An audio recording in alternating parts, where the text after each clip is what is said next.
بسم اللہ الرحمن الرحیم۔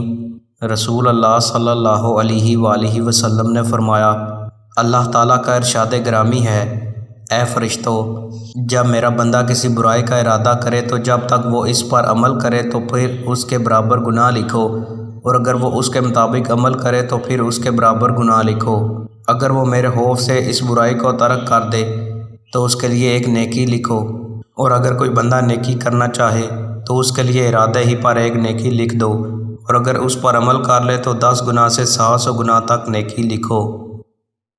رسول اللہ صلی اللہ علیہ وآلہ وسلم نے فرمایا، اللہ تعالیٰ فرماتا ہے کہ جب میرا بندہ مجھ سے ملاقات پسند کرتا ہے تو میں بھی اسے ملاقات پسند کرتا ہوں، اور جب وہ مجھ سے ملاقات ناپسند کرتا ہے تو میں بھی ناپسند کرتا ہوں۔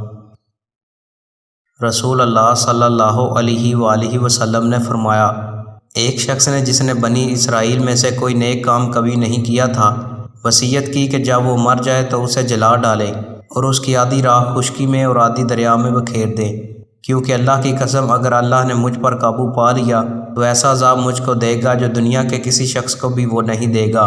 پھر اللہ نے سمندر کو حکم دیا اور اس نے تمام راکھ جمع کر دی جو اس کے اندر تھی۔ پھر اس نے خشکی کو حکم دیا اور اس نے بھی اپنی تمام راکھ جمع کر دی جو اس کے اندر تھی۔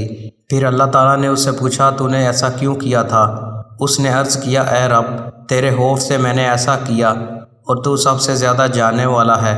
پس اللہ تعالیٰ نے اس کو بخش دیا۔ دوستو، مزید اچھی ویڈیوز کے لیے چینل کو سبسکرائب لازمی کریں۔ بہت شکریہ۔